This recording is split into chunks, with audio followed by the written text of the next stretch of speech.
Assalamualaikum warahmatullahi wabarakatuh. Selamat datang dan mendengarkan kembali di audiobook novel yang berjudul Pelangi Berselimut Awan, buah karya dari Kolom Langit. Episode ke-46, Bos Baru. Selamat mendengarkan. Assalamualaikum, Huni. Bisikan lembut itu menjadi sambutan pertama Pelangi. Jika biasanya Pelangi yang membangunkan Awan, pagi ini Awanlah yang membangunkan Pelangi dari tidurnya dengan cara yang sama ketika Pelangi membangunkannya. Waalaikumsalam, Hubi, balasnya dengan suara serak. Awan duduk di tepi pembaringan dan membelai rambut istrinya. Ia kecup kening sang istri. Ayah sama Zidan sholat di masjid. Kita sholatnya di kamar saja ya. Iya, Hubi. Awan tertawa kecil, Pelangi menjawab dengan mata yang masih tertutup rapat. Awan beranjak keluar kamar untuk mensucikan diri. Beberapa menit kemudian, ia kembali ke kamar dan mendapati Pelangi masih betah dalam balutan selimut. Pelangi. Tangan Pelangi terangkat mengusap wajah sambil menguap kecil. Kelopak matanya terbuka secara perlahan. Hal pertama yang hadir dalam pandangannya adalah wajah tampan suaminya. Tubuh kokoh itu sudah berbalut baju koko berwarna putih lengkap dengan sarung dan peci. Alhamdulillah. Berulang-ulang kata itu terucap dalam hati Pelangi.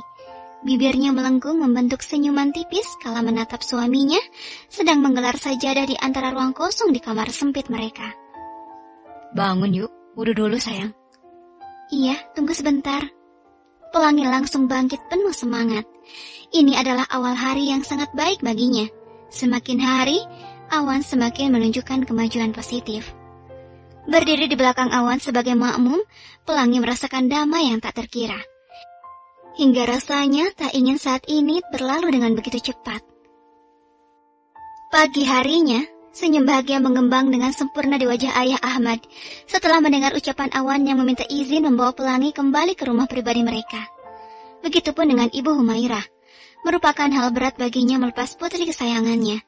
Namun sebagai orang tua, mereka hanya dapat mendukung keputusan anak-anaknya. Ayah Ahmad bahkan juga dikejutkan dengan keinginan Awan yang akan kembali bekerja setelah 3 bulan cuti. Nah, Awan sudah mau kembali bekerja. Tapi bagaimana dengan kakinya? Apa sudah membaik? Tanya Ayah Ahmad di sela-sela sarapan pagi. Insya Allah ya, saya merasa jauh lebih baik hari ini. Lagi pula, kata dokter kakinya harus sering-sering dilatih berjalan. Ayah Ahmad mengangguk masih dengan senyum yang tak pernah memudar. Ya sudah, kalau itu sudah menjadi keputusan Awan. Yang penting harus tetap hati-hati dan jangan dipaksakan. Iya, ya. Nah Awan, Pelangi nanti harus sering-sering kemari jenguk ayah sama ibu. Ibu sering kesepian kalau tidak ada Pelangi di rumah. Tambah Ibu Humairah. Insya Allah, Ibu. Pelangi tersenyum menatap sang ibu. Dirinya pun berat berpisah dengan kedua orang tuanya. Tetapi kini yang menjadi prioritas utamanya adalah sang suami. Kenapa wajah kamu pucat? Kamu sakit? Bu Humairah menatap wajah Pelangi yang pagi itu terlihat sedikit memucat. Tidak apa-apa, Bu. Sepertinya hanya karena belakangan lagi banyak pekerjaan saja. Beberapa hari belakangan, Pelangi banyak menghabiskan waktu di butik miliknya. Pesanan sedang banyak, sedangkan jumlah karyawan terbatas. Alhasil ia harus ikut turun tangan. Jawaban Pelangi pun tidak serta-merta memuaskan Ibu Humairah. Ia meneliti wajah putrinya yang tampak letih. Sudah periksa belum, Nak? Apa jangan-jangan kamu hamil? Tanyanya dengan raut penuh harap. Pelangi seketika menunduk malu. Sedangkan Awan dan Zidan saling melempar lirikan. Gimana mau hamil, Bu? Dicolek aja belum. Batin Awan.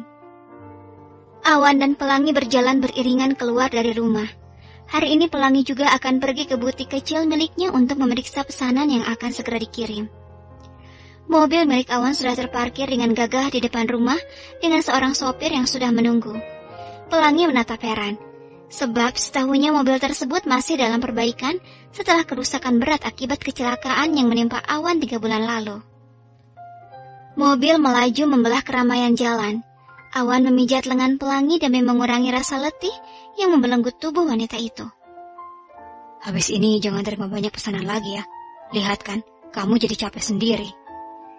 Anggap saja ini berkah untuk anak-anak. Kalau banyak pesanan, penghasilan mereka lebih banyak juga. Memang pesanan dari mana sih sebanyak itu? Aku juga tidak tahu. April bilang orang dari Malaysia. Awan memutar bola mata dengan malas. Kenapa gue malah ingatnya si Bandar Korma ya? Kesal setiap kali teringat Guntur, tanpa sadar Awan menekan lengan istrinya kuat-kuat, seolah sedang meremas tubuh rivalnya. Ah, sakit! Pekik pelangi langsung mengusap lengannya. Tersadar, Awan pun gelagapan, ikut mengusap-usap lengan pelangi dengan lembut. Maaf, tidak sengaja. Sakit ya? Pelangi mengangguk pasrah sebagai jawaban, hingga beberapa saat kemudian mobil terhenti di depan sebuah kawasan pertokoan. Habis asar aku jemput ya? Iya mas, hati-hati di jalan. Pelangi mencium punggung tangan suaminya, sebelum akhirnya turun dari mobil dan memasuki sebuah ruko kecil berlantai 2. Sebuah ruko yang disewanya beberapa tahun belakangan untuk membuka butik pakaian muslimah. Awan disambut beberapa rekan kerjanya begitu tiba di kantor. Layaknya seorang karyawan baru, segalanya begitu asing baginya. Ada banyak perubahan di kantor. Salah satunya ruang kerja pria dan wanita yang kini dipisahkan. Ger, 3 bulan tidak masuk kerja, banyak perubahan ya? Iya, sejak dirut diganti minggu lalu. Jawab Gary, salah seorang rekannya. Ada banyak perubahan. Tidak apa-apa, selama perubahan masih mengarah ke hal positif. Kakimu bagaimana, Wan? Sudah mendingan? Awan mengulas senyum tipis. Alhamdulillah, bisa jalan tanpa tongkat. Tapi masih sering kram kalau kelamaan berdiri. Selamat pagi semua. Suara tak asing yang menyapa itu membuat Awan menoleh. Mendadak senyum di bibirnya meredup menatap pria berwajah Timur Tengah yang baru saja bergabung bersama mereka. Awan melirik Gary dengan raut wajah penuh tanya. Itu Pak Guntur, bos baru kita. Baru kembali dari luar negeri. Awan terkesiap, namun tak menunjukkan reaksi terkejut yang berlebihan.